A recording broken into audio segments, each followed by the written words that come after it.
Bueno, buenos días a todos y a todas. Primeramente agradecer, en realidad solamente agradecer a las compañeras que hace un tiempo me contactaron para esta propuesta y que para mí primero se abordó desde lo afectivo. Hace un poquito más de 20 años que soy analista y en mis últimas materias, que son las pasantías clínicas, esto es bien de público conocimiento, siempre a mí, lo saben en la universidad, y lo único que me interesó fue el psicoanálisis.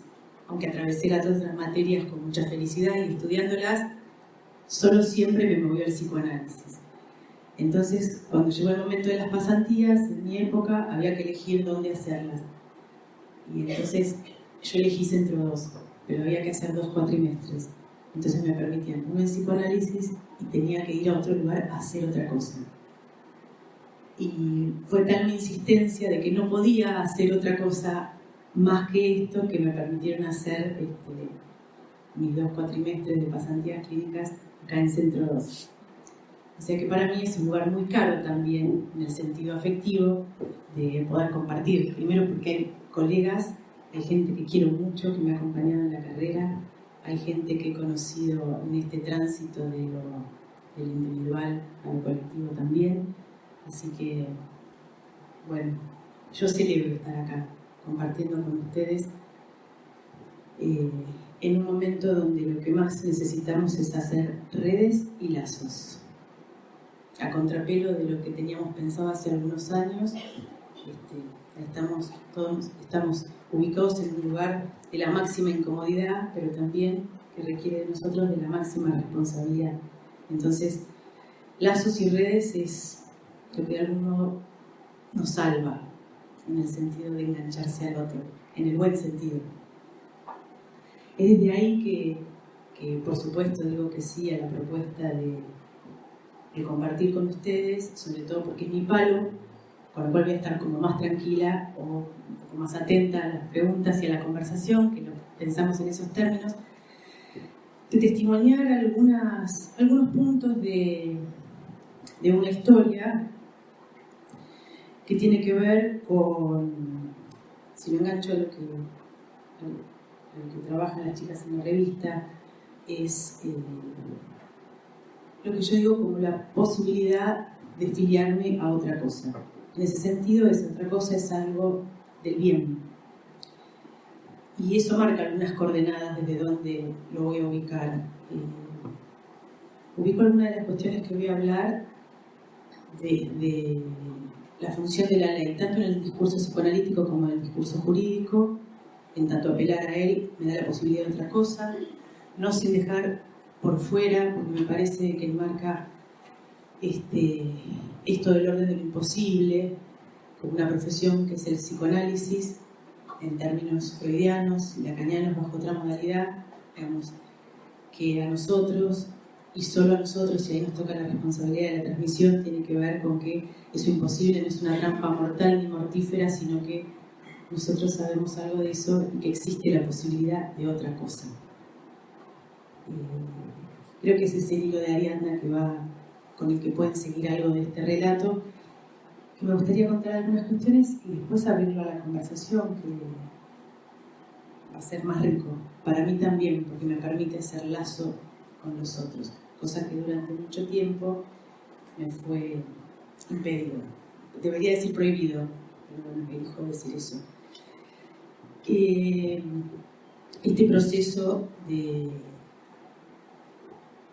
en torno a la filiación de tener un progenitor genocida con condenas probadas por crímenes de lesa humanidad, implicó para mí, en mi historia personal, antes de conocer el horror desde lo público, quiero decir, cuando en el año 83 vuelve la democracia a este país, ubica ciertas coordenadas en torno a la crueldad. Quiero decir, en este sentido, de una función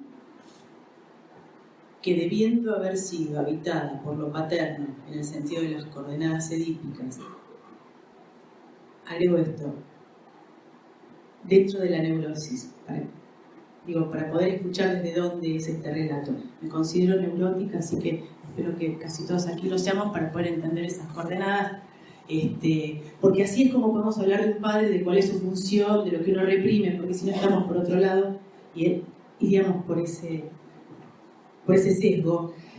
Entonces, hay algo en mí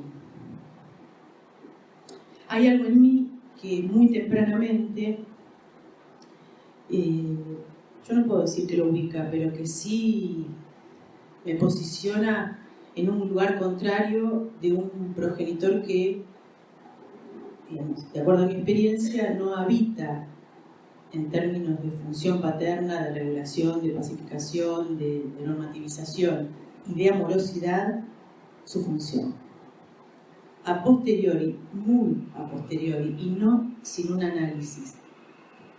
Y quisiera decir esto, y no sin un análisis con una analista, poder pensar estas resonancias de esas primeras vivencias. En este sentido, entiendo yo, y como testimoniar tiene que ver con la transmisión de la experiencia, que es lo que nos corresponde como analistas también. No tenemos muchas formas de transmitir el psicoanálisis. Ponerse en juego desde el propio testimonio también es algo muy, muy potente, pero éticamente necesario, porque es la forma de transmitir eso que Freud dice que es una profesión imposible. Esa función, en el caso de mi progenitor, estuvo habitada por otra función, por la crueldad. Y desde ahí entonces que para mí poder pensar con muchos años de trabajo analítico, o sea, de intento de elaboración, la posibilidad como último eslabón de todo un trabajo personal, individual y singular, la posibilidad de apelar a la justicia para, lo digo porque acá todos lo vamos a entender, no es que yo me cambié el apellido, yo pedí la supresión y la sustitución del apellido paterno por el apellido de mi abuelo materno, que ese es el apellido que yo llevo hoy. Digo esto porque cambiarse el apellido puede significar muchas cosas. De hecho, los sujetos generalmente por lo que hacen o dejan de ser sus padres no andan yendo a la justicia para apelar, para solicitar por un fallo judicial cambiarse el apellido. Por eso me parece importante contarles esto, que es la supresión y la sustitución. En este sentido es lo que no y la posibilidad de otra cosa, ¿no? Dentro de esa lógica es que yo elijo con mucho fundamento, lo voy a explicar, filiarme al bien en el sentido del apellido del papá de mi mamá, o sea, de mi abuelo.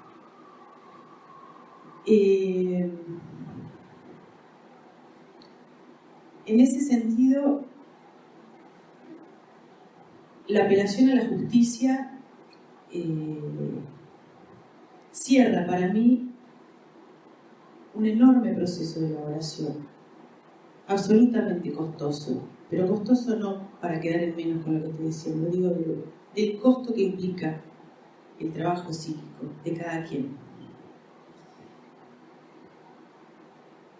Pero me toca hablar de mí, y así lo decido.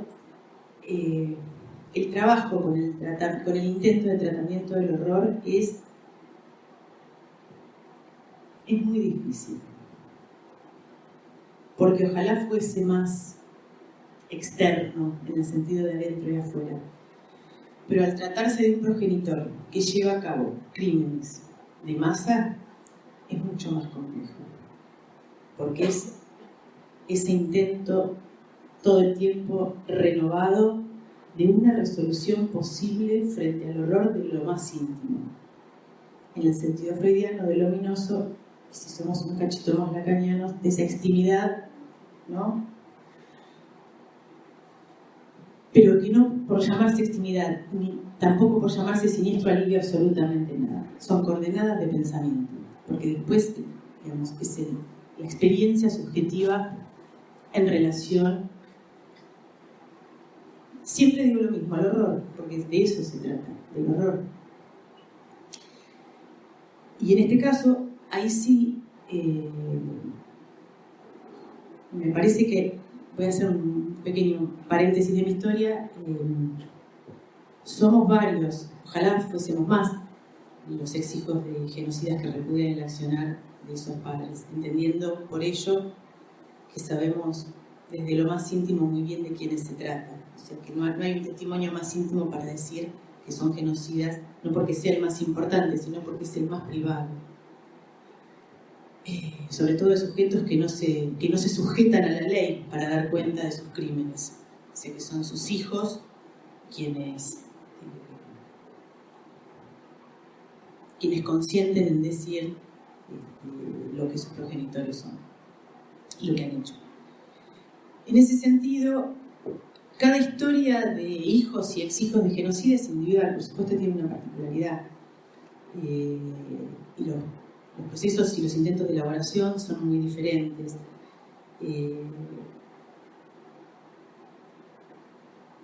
Pero en todos hay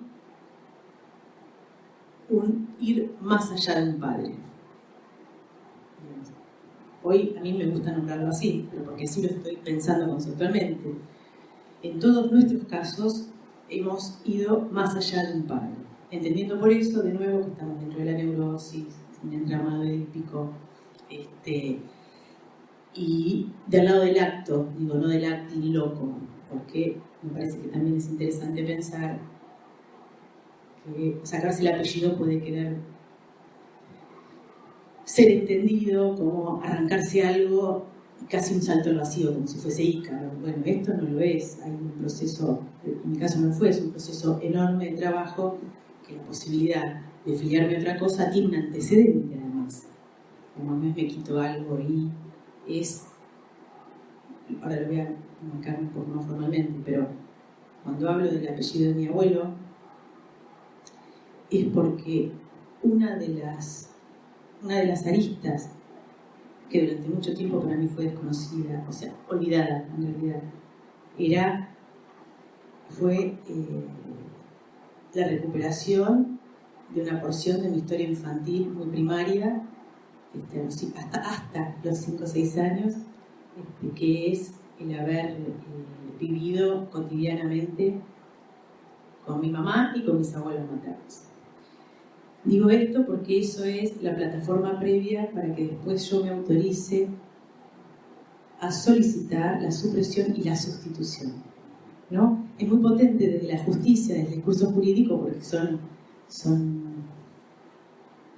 conceptos necesarios para poder dar cuenta de si uno puede llevar a cabo el cambio o no. Pero para nosotros que somos psicoanalistas también es sumamente potente ese juego entre supresión y sustitución, ¿no? Sobre todo lo pienso ahora que estoy hablando con ustedes, pero tiene que ver con esa posibilidad de ese pasaje, esa creación lacaniana del nombre del padre a los nombres del padre. En mi caso ese nombre del padre fue al nombre del padre a los nombres de pares, porque yo habito el psicoanálisis como lo más propio. Entonces ese pasaje del nombre del padre a los nombres del padre para mí fue del padre a los pares, que además es lo que me posibilita a mí, de nuevo la cuestión del orden de la posibilidad, deshabitar una soledad muy profunda y engancharme al otro en lo mejor. Que también es del orden del descubrimiento con el tiempo para mí. Entonces, la posibilidad de solicitar el cambio de apellido, que fue una tarea muy ardua también, porque la justicia solicita, cuestiones que tienen que ser muy justificadas, porque la ley dice, no lo voy a leer, pero creo que está ahí, si no, pero más o menos lo cuento. Hay ciertas cuestiones que hay que cumplimentar. Primero, lo que la justicia entiende como justos motivos, por los cuales alguien solicita la supresión y la sustitución y la posibilidad de otra cosa. Entonces, es como muy metódico lo que hay que poner en juego y pide razones personales. Bueno, eso fue un escrito que a mí me llevó a escribirlo, que si bien tuve un marco jurídico que me avalaba, yo decidí hacerlo yo, todo ese escrito. Presentar ese escrito a la justicia, la escritura me llevó un año a mí, de ponerme en juego ahí para un cambio radical, estructural y estructurante. Sé que fue un año de escritura, 2 años de espera del fallo y luego, a finales de 2006, la efectividad del fallo.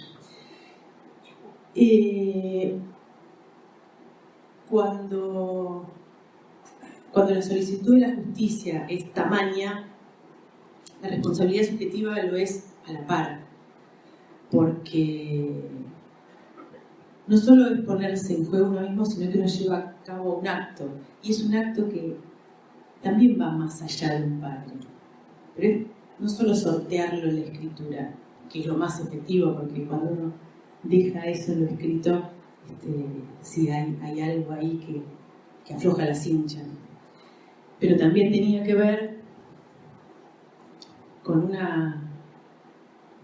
abrazar una nueva posición que era verdaderamente el orden de lo desconocido y que solamente uno puede empezar a habitarla en ese después.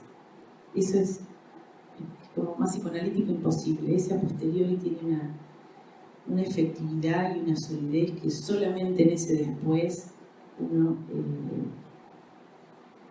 En mi caso, me reconozco en las palabras que dije, recién ahora las palabras que dije hace mucho tiempo, en esos escritos.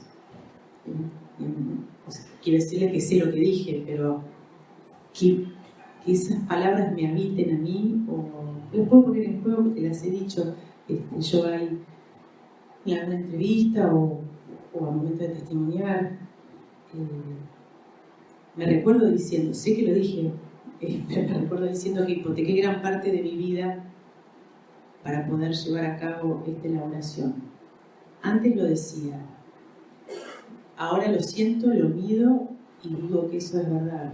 Me reconozco en ello, no sin cierta tristeza, porque hipotecar, bueno, esto es bien psicoanalítico, ¿no? Uno hipoteca toda esa libido durante mucho tiempo hasta deshabitarla y poder pasar verdaderamente a otra cosa. Bueno, no es sin la tristeza de decirlo. Digo, la tristeza es reconocerse hipotecando, porque cuando uno toma una decisión deja muchas otras cosas de lado.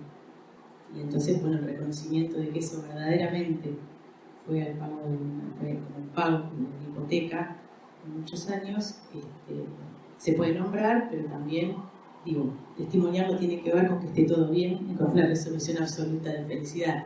Testimoniar, de algún modo, en mi caso, así como yo decido ponerlo en juego con colegas analistas, tiene que ver con eso, con un recorrido, una experiencia, que sigue teniendo luego las decisiones ecos y resonancias, que bueno, que se seguirán poniendo en juego a modo de lo subjetivo.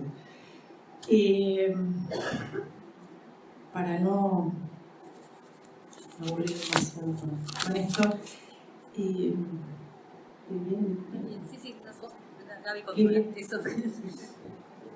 No, lo que estaba pensando, que Gaby lo había escuchado conmigo, a mí me gustaría compartir con ustedes, no mi escrito jurídico, pero sí porque la justicia o un fallo judicial le permite a un sujeto el pasaje de un apellido a otro. Porque como, si bien tuvo que ver con mi solicitud, hay algo que yo no calculé en esa decisión del fallo de la jueza, que remarco, la jueza. Solamente, en Argentina solamente 2 ex hijas de genocidas decidimos apelar a la justicia para cambiarnos el apellido. Después hay otros actos de otros hijos y ex hijos simbólicos, bajo otras condiciones.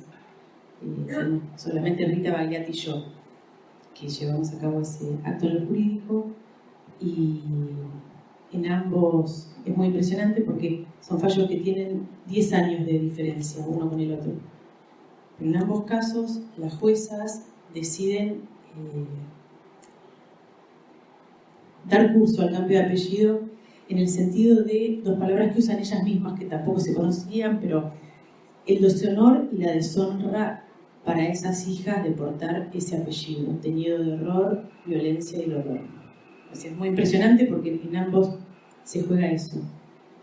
Pero lo que les quiero leer es algo que a mí me sigue conmoviendo, que es la parte final del fallo donde la justicia me permite el cambio, porque ahí yo veo dos coordenadas: la justicia operando y la justicia donando algo a lo subjetivo, digo a lo humano en ese sentido.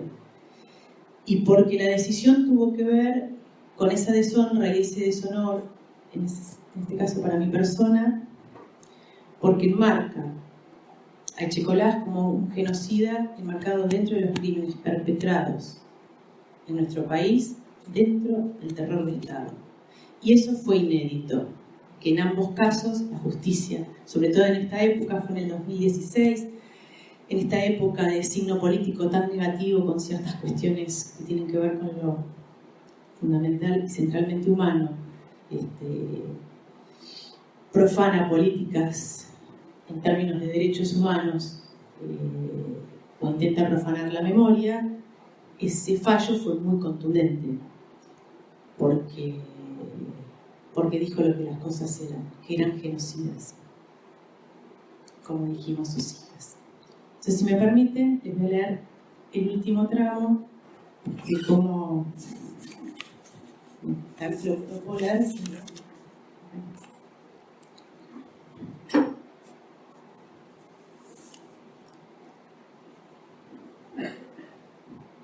Porque digo, en este escrito este final, ¿no? Que a mí lo que me lleva a pensar es que esto lo que hace es permite escribir algo nuevo, delimitando una frontera que a mi modo de ver, como les empecé diciendo, es esa frontera tajante entre una función que no se puede habitar con dos cosas: o se habita con amor o se habita con crueldad. Ambas son excluyentes. Y ese es un poco el recorrido de mi historia y la decisión que tomo. Bueno, ahora sí leo textual. En el marco de la causa caratulada de Echecolás, Miguel Osvaldo y otros sobre privación ilegal de la libertad en concurso real con imposición de tortura, informando que las causas en las que ha sido o es parte el señor Echecolás, en todas ellas por delitos de lesa humanidad y las condenas respectivas. Ahora bien, a efectos de dilucidar la procedencia del reclamo, comienzo por señalar que el apellido es la designación común a todos los miembros de una familia, en su concepto tradicional. Y el uso de ese apellido familiar responde a dos valores distintos. Por un lado, el derecho a la identidad y por el otro, el derecho a la identificación. En este particular supuesto, la peticionante basa su reclamo en dos circunstancias fundamentales. La primera de ellas es la situación judicial del padre biológico, cuyo apellido está asociado al horror, a lo siniestro y a la muerte, por los hechos protagonizados en la última dictadura militar.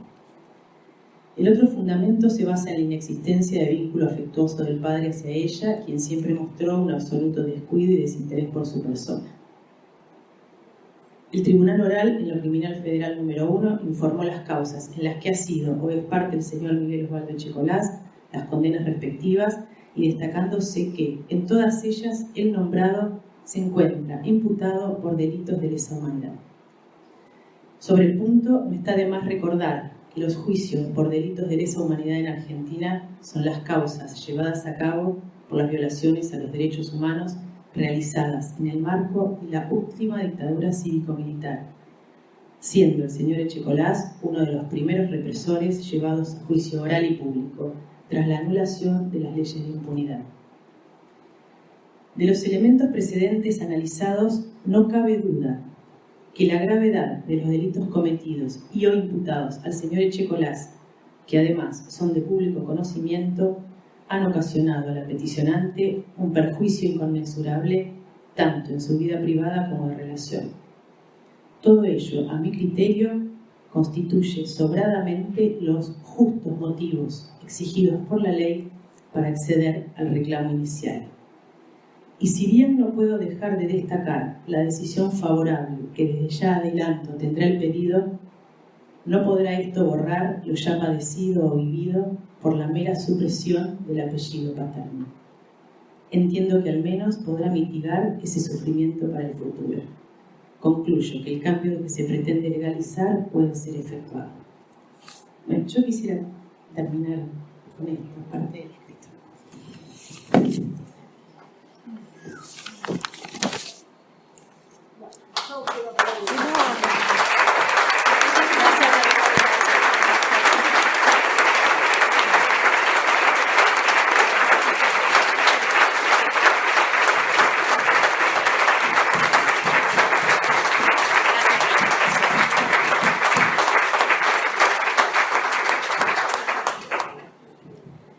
Bueno, comentábamos que la idea era abrir un espacio de conversación, somos muchos, con ese cuidado que todo esto requiere y posibilita a la vez.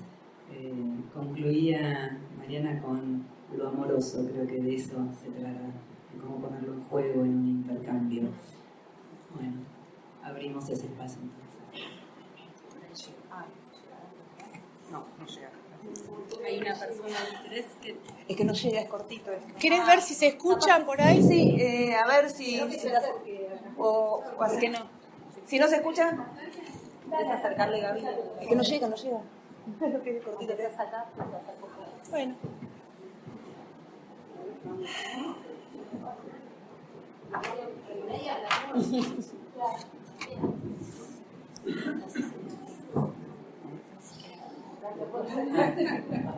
Demasiado.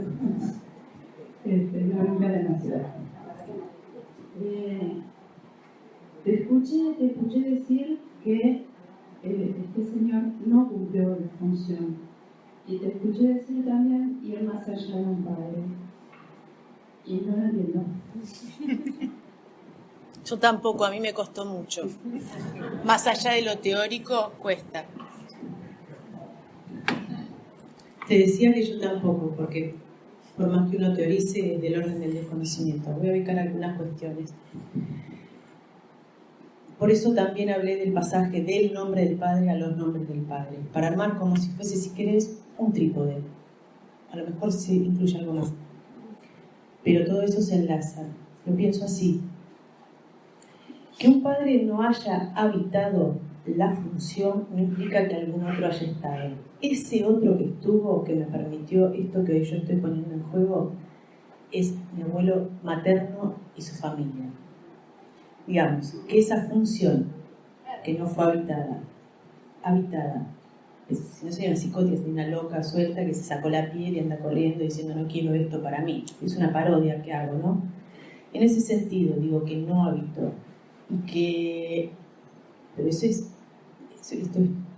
tiene que ver con mi experiencia.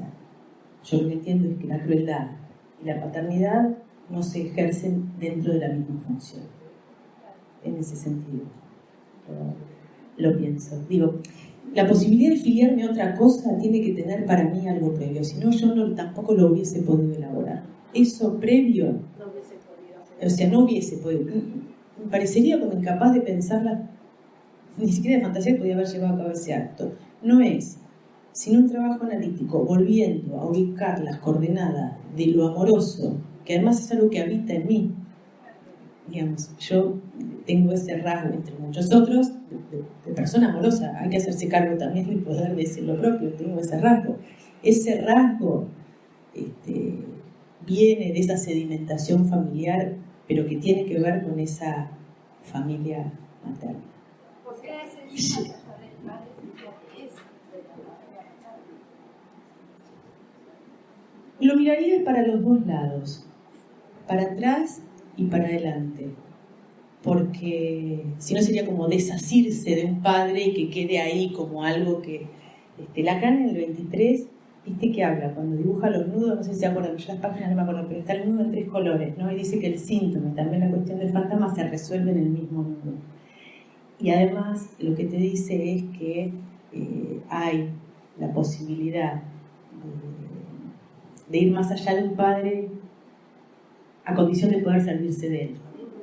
Esas son las coordenadas que a mí me permiten pensar la operación Lo paso, acabo de inventarlo. A mí me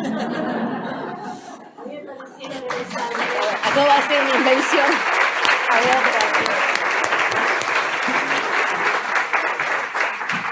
Se puede seguir haciendo invención. invención. Se pueden seguir. Acabo de hacer una, la operación do paso. Pero La la acabo de hacer. operación es una invención. Pensaba que haces mucha mención a tu abuelo materno. Yo me quedaba esperando apellido materno. ¿No? Ah, no. hablas de tu madre.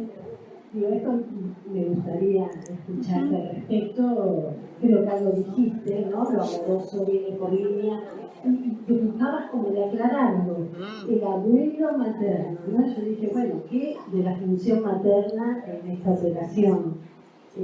Y bueno, y agradecerte, porque antes te iba a felicitar, pero no es una felicitación, fue un aplauso con agradecimiento. Pero bueno, quería escuchar esto, Mariana, si puede ser. Sí, claro.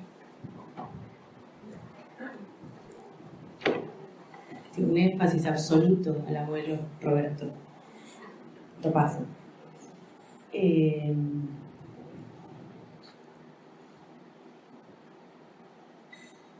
Porque lo que yo puedo configurar como posible de filiación, si bien tiene que ver con mi madre está dentro de la misma operación, en el sentido de haber cumplido su función dentro de esa tríada. Pero lo que entiendo como donación, y no porque mi madre no lo haya hecho, porque yo lo he hecho público, si hemos podido seguir en esta vida mis hermanos y yo, gracias a un gran sacrificio de mi madre frente a una amenaza de muerte de Checolás por muchos años. O sea, quiero decir, mi madre puede recién, ni siquiera les podría decir habilitarse, recién puede hacer esa operación de separación cuando Checolás, ella está segura que está preso y que no nos va a pasar nada. No es antes. Antes fue un padecimiento familiar. Entonces, en ese sentido, no porque no haya estado en mi madre, sino porque lo ubico en una serie bastante parecida a la mía. Con todas las diferencias que eso tiene, no estoy equiparándola, pero estamos como en una línea de traumática y de sufrimiento, de sortearla y sortearla. Pero lo que sí tengo es, no solo el recuerdo, sino la vivencia y la cuestión vivificada del don del amor en esa pareja parental de mis abuelos. Y además muy coronada, absolutamente coronada con lo que para mí son los mejores recuerdos de mi infancia. Los mejores recuerdos. Quiero decir, los de la alegría, los de la felicidad, los de lo inédito, los que hoy puedo contar y sin problema los puedo contar. Quiero decir que son como coloridos y de los cuales me puedo reír. Eso es lo que me permitió después ir a buscarlos para engancharme, para no desengancharme. Porque son entre simpáticos y de barrio y hasta partidarios y de mucha familia y cosas así como el mate, la factura, el fuentón en el verano, la terraza, el zaguán, Avellaneda, haber aprendido a tomar licor de los bombones a los 6 años. Bueno, todas esas cuestiones que han configurado algo que me permite hoy haber llevado a cabo algo de esta operación. O sea que sí, sin dudarlo es hasta el modo de un homenaje. El psicoanálisis, Mariana, como productora, perdón, No, es conversación. ¿No se escuchó? Repetir. ¿Qué preguntas vos? Las vías del psicoanálisis Claro, para... ¿cuándo empezaste a transitar por el psicoanálisis? No desde lo académico, pero Sí. tratamiento, ¿cuándo se empieza? Porque creo que esto también fue el modo de sacarte de salir. Hace como 25 años. Como nunca lo supe bien, tampoco trato de responderle al otro, pero no porque me hace pensar, viste, como en cosas que, pero por esto que te decía en la universidad, porque ahí siempre hubo algo en el discurso del psicoanálisis que me parecía que llevaba a la letra de cómo yo pensaba algo. Fue eso, digamos, había algo en ese discurso que era, bueno, lo voy a decir así porque también es el pasaje del padre a los pares, que me filiaba al psicoanálisis. A mí me ha pasado mucho esa cuestión de la afiliación, hoy, nombrada hoy así, pero me ha pasado mucho. Digamos, yo soy docente universitaria hace muchos años y lo cuento acá porque me parece pertinente. Digamos, yo abrazo la docencia universitaria con la misma pasión que abrazo la profesión. O sea, no tiene el mismo porcentaje, de 100 y 100, no es 50-50. Y a los alumnos jorobando, como sabemos nosotros, yo les digo, cuando habla mi padre, le digo, mi padre es Freud, ¿no? Digo, pero es una forma, bueno, pero verdaderamente han sido unos mojones en mi vida, por más allá de lo simpático, sí, bueno, pero algo hay ha habido siempre en ese discurso, en este discurso que es el que me ha posibilitado pensar coordenadas diferentes, pero sobre todo posibles, no sin trabajo, sobre todo posibles. Sí.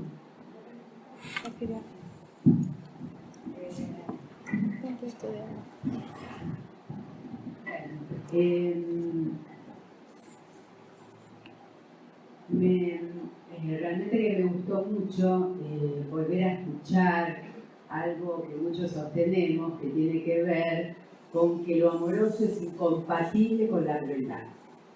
Es incompatible en el sentido que todavía en algunos lugares que se escucha un poquito de super yo viene bien. Así que, bueno, esto fundamentalmente me hace quedarte más. Una de las cuestiones que nosotros trabajamos en la clínica, yo soy freudiana, o sea, de la campo, es la diferencia entre familia y familiaridad. Esto como que me resonó cuando vos hablabas, cosa que sé muy poquito, así que por ahí digo una boludez, respecto a los nombres del padre. Respecto que, bueno, pareciera que no está obligado por lazos de parentesco a amar al que te oprimió la vida. Entonces esta posibilidad, que es diferente, la familiaridad, que tiene que ver con lo singular, jugando los lazos sociales, en estos grupos vos también hablabas de lo que te reúne una y otra vez con este grupo de gente, que tiene que ver, yo lo nombro como familiaridad. ¿Estás de acuerdo?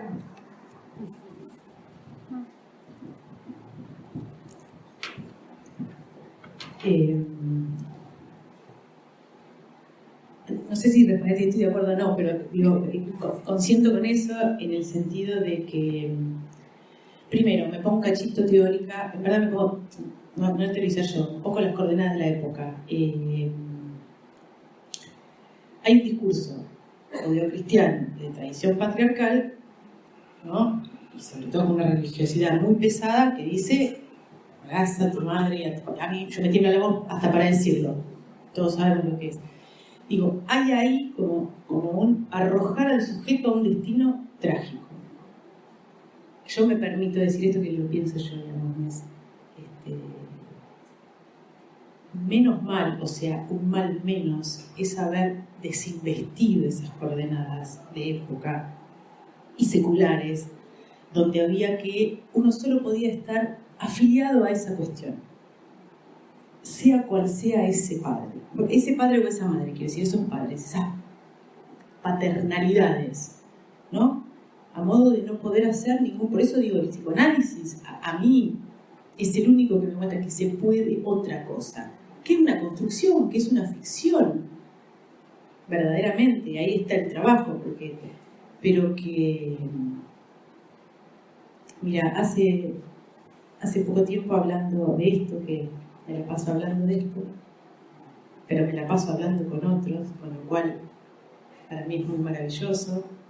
Vuelvo a insistir en este pasaje de la soledad más profunda, pero no porque no haya estado con gente, ¿no? Porque he hecho mi profesión, mi carrera, he armado un montón de cosas, pero digo, hay una soledad insondable en esta construcción que llevé a cabo, que verdaderamente tiene las coordenadas de lo más sórdido y lo más solitario.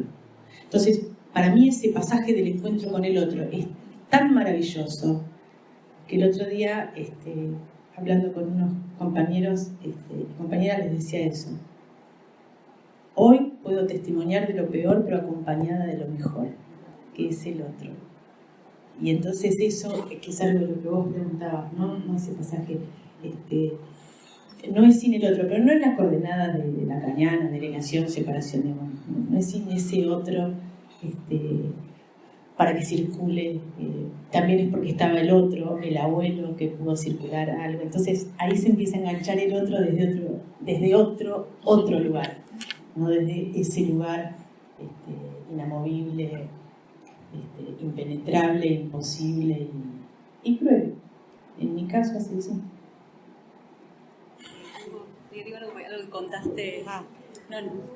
Algo que contaste, algo que vos contaste respecto de este pasaje a poder a empezar a testimoniar, a hacerlo público, que qué fue lo que te impulsó.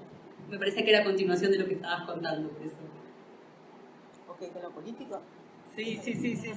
Es una cuestión política. Sí, me parecía interesante que no fue una decisión tuya solas. Sí, un poco más político de esto. Porque, voy a hablar de mí y de algunos compañeros en este sentido. ¿Por qué ahora? ¿Por qué alzar una voz inédita, silenciosa y desconocida 40 años después? ¿No? Es pertinente la pregunta. En mi caso, una de las líneas tenía que ver con que yo me autorizo y me permito poner en juego mi voz cuando a mí me dan el cambio de apellido. O sea, yo hasta antes del cambio de apellido, habiendo verdaderamente vivido una vida contraria en todas las ideas posibles con ese progenitor, me veía compelida a tener que responder por falta o por exceso, siendo la hija de... Quiero decir, por falta o por exceso, yo lo he contado públicamente, o qué grande ser la hija de, o cómo ser la hija de ese hijo de puta. Pero la cuestión es que eso no caía sobre ese hijo de puta, caía sobre mi propia subjetividad. Entonces, esa fue, voy a usar una palabra simple para poder seguir hablando, la complejidad de habitar mi propia subjetividad, que era siempre en relación a él, a ese progenitor. O sea, no pudiendo salirme de esa trampa en la que el otro me ponía. Porque yo sabía, siempre supe claramente lo que no fui. A lo mejor no es el caso de otros hijos de genocida, que han tenido un padre que después se convirtió en otra cosa. Yo habité esa realidad toda mi vida. De eso yo puedo dar cuenta. Eso tiene que ver con mi propia historia.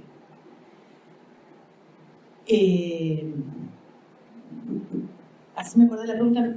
Voy a decir algo que sí que me parece que es importante, y más en este ámbito.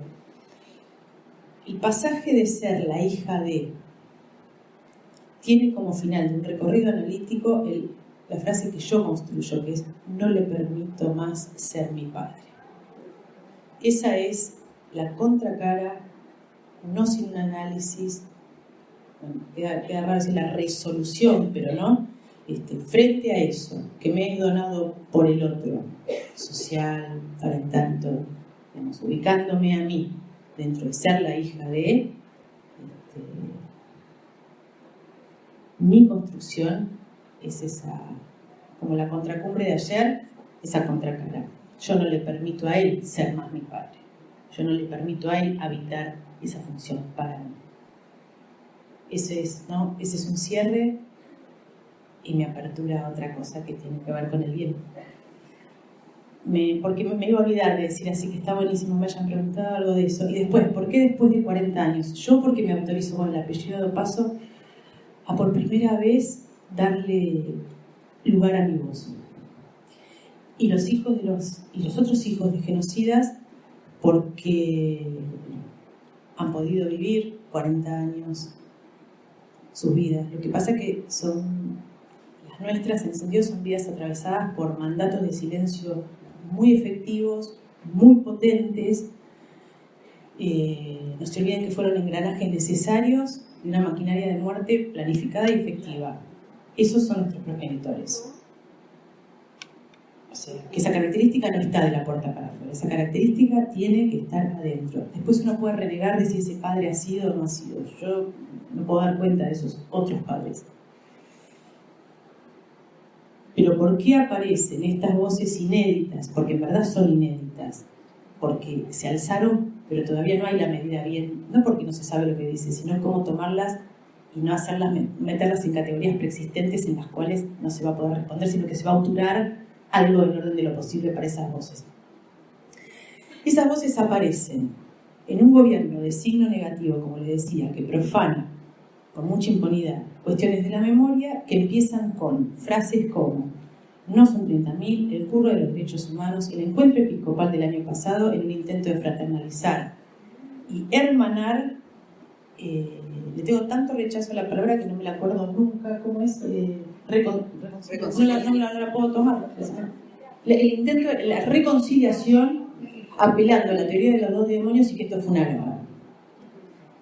Hasta ahí estaban como todos los semáforos en amarillo de las vallas de lo que la justicia tiene que hacer para los sujetos sociales, que es protegernos. El Estado debe protegernos, los criminales, de lesa humanidad, de todos. Pero el punto donde se levantaron todas las vallas, entiendo yo y hablándolo con otros hijos, fue cuando se enuncia el fallido intento de impunidad del 2x1, intentando ubicar a los represores como criminales comunes para que salgan de sus lugares de reclusión perpetua, donde tienen que estar para no volver a rozar sus cuerpos con sus víctimas o familiares, porque no tenía que ver con los hijos. Ningún hijo de genocida les va a decir, menos yo, que tiene miedo de que esos padres no retornen a los hogares. Ahí es ese más allá de un padre que me preguntaban, y ahí es un acto ético, entiendo yo. Porque no es lo que nos puede pasar. A nosotros no nos puede pasar nada. De hecho, no nos hicieron, no pudieron con nosotros. O sea, digamos, historia de desobedientes, esa desobediencia, que es lo que ellos piden en su cuerpo doctrinario, algunos de sus hijos le hemos dado un revés enorme a eso.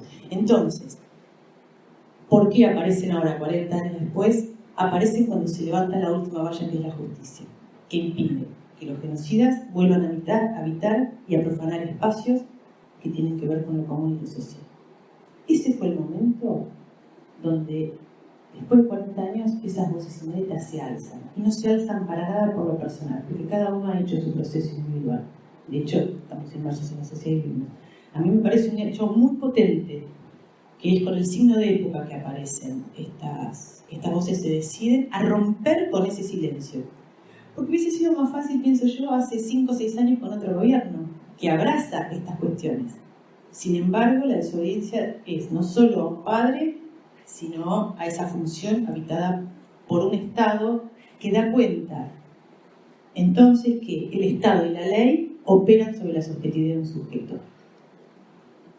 Y no solo que operan, sino que operan con claves de época, porque si no hubiese habido obediencia de vida, perdón, vuelven a salir leyes de impunidad. Entonces eso hay que pensar esas coordenadas también, porque nuestras historias nosotros hablamos y tenemos la idea, y está bien que así sea, me permito decir esto, nosotros sabemos el caso por caso, de lo singular y todo eso. Bueno, pero eso no es, sino es entramado en el marco del lugar donde uno habita, ¿no? Hay un seminario, no me acuerdo nunca cuál es, Lacan dice, sería un estúpido el que piense que la neurosis en cualquiera de sus formas no se entrama en lo social. Es un comienzo de no me acuerdo de qué capítulo, creo que es del 20, ¿no? Quiero decir que la neurosis de cada uno no es en ese entramado, sino quedaría como una cosa, lo singular, lo particular es en el decir, es en los significantes, es en los de cada sujeto, pero no es si eso no está agarrado a la cuestión social. Entonces, testimonié, y después me volví un poco más polémica, pero tiene que ver con esto, la salida de estas voces inéditas. No solo tiene que ver con un repudio, que es un repudio histórico, sino de alzar la voz frente al peligro de que un intento de descriminalizar los hechos cometidos por el Estado Nacional a través de estos genocidas. ¿No? Eso.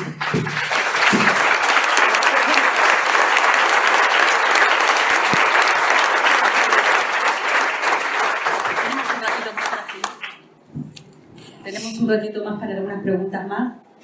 Ahí había alguien. Si tenés vos fuerza, acercar. Se escucha.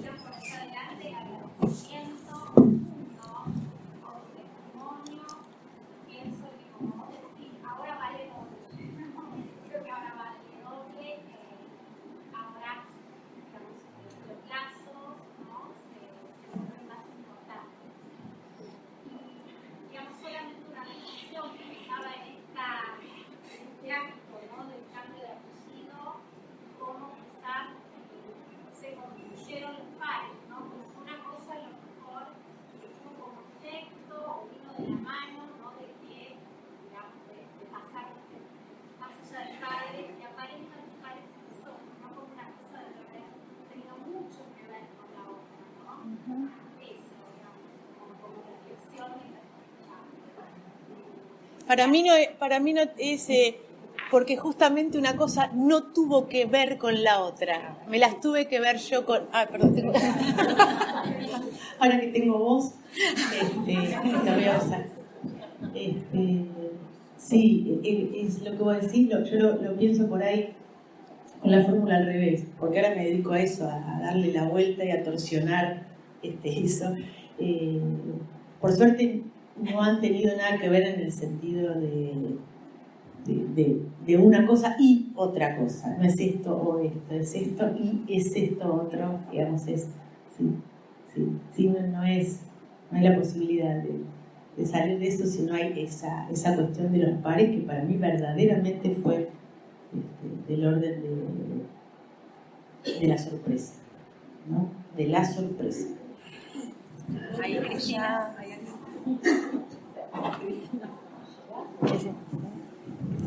Sí, Mariana, agradecerte el testimonio, y ya que lo has nombrado y estamos en un lugar como es El Salvador, el nombre de Freud.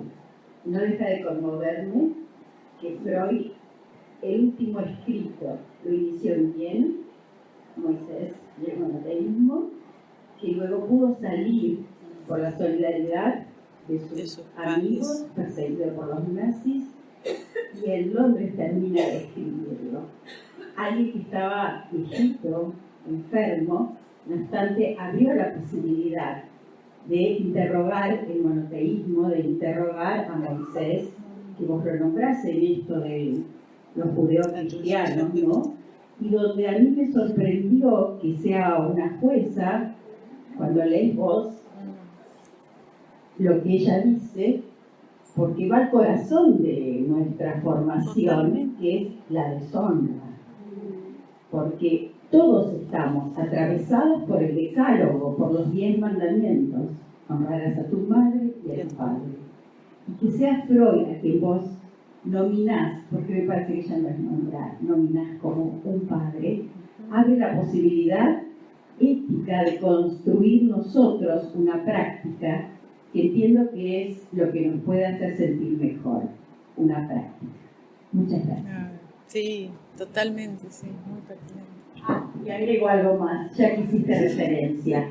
A mí me conmueve en Lacan, y es interesante lo que toma Lacan, cuando él dice, hace una homofonía entre el nudo Borromeo, la ley del nudo Borromeo, la ley humana, con rostro humano, y hace esa homofonía entre el monte Nebo, creo que es, o Nebo, donde Moisés dicta las leyes.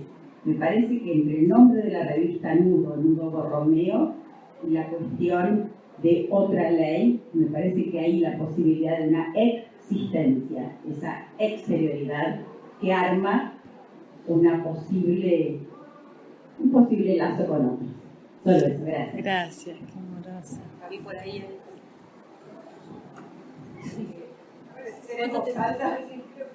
Una más y ya estamos. Bien. A ver, estaba pensando que vos, qué rato empezaba a escuchar Bache, esto de que esto es una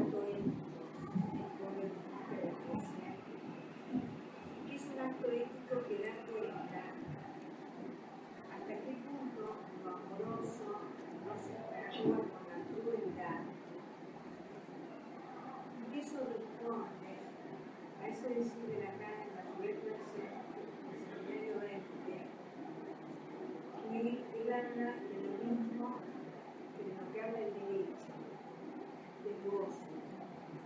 El derecho reparte, distribuye y ordena el goce. Y sobre todo porque el goce del cuerpo del otro no es signo de amor. El goce del otro no es signo de amor. Pero bueno, más allá de esto, un poco el marco, el acto, de tal que si yo estaría de acuerdo en pensar que no hay filiación sin consentimiento mutuo. No hay filiación Sin consentimiento mutuo. La cuestión es, si yo me pregunto si no hay filiación sin consentimiento mutuo. ¿Estarías de acuerdo que Sí. no hay filiación sin consentimiento? Sí, ¿sabes qué? Te voy a contar porque me resuena algo diferente. Después lo puedo seguir pensando, pero frente a lo que vos me planteas y pones en juego, el mutuo me hace ruido. Te voy a contar por qué me hace ruido, porque tiene que ver con algo que circula también. Pero sobre todo porque es algo que en los encuentros, en las entrevistas, o bueno, en esto en lo que estoy embarcada, se pone en juego es, claro, estos pibes, cuando eran chiquitos, estaban bajo esos pactos de silencio. Entonces a mí hay algo ahí que me enciende una alarma muy fuerte, que es para pensar con vos esto que vos decís, si hay tiene que haber un consentimiento mutuo. A mí lo mutuo me parece jodido, porque lo mutuo con un niño, a mí me cuesta mucho pensarlo, porque lo digo desde dónde. Pensar las coordenadas del pacto del silencio, es un pacto es entre dos que consienten que algo es A, B o C. Me parece que no, que un niño... el mutuo es lo único que me hace ruido. Creo que uno consiente a que es un padre, o a lo mejor lo pensé. No es el acto, es cuando vos ves lo mutuo, la ruptura con lo mutuo, es cuando vos decís, no le permito más ser mutuo. Me hizo ruido el mutuo, entonces. Estoy atravesada por el mutuo que le tengo como, sí, yo creo que ahí, pero...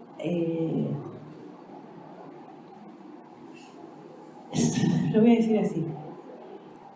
Es tanto laburo, son tantos años hasta llegar a esa frase, ¿no? Eso, pero lo comparto porque emotivamente me pasa así. Es tanto laburo.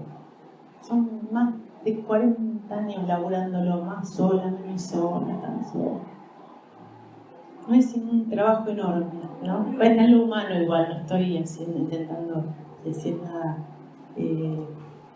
Pero sí, ¿no? O sea, darle ese lugar al otro, o quitárselo a quien no donó nada, ¿no? Retirárselo a quien no puso en juego esa donación en términos de amor. Eso. Creo que tenemos que cerrar. Creo que te vamos a volver a invitar. Sí. Porque hay mucha gente que también se ha perdido la Encantada. posibilidad de escucharte y estamos con las mesas que siguen que tenemos que responder. Así que te agradecemos muchísimo. Agradezco yo a todos ustedes.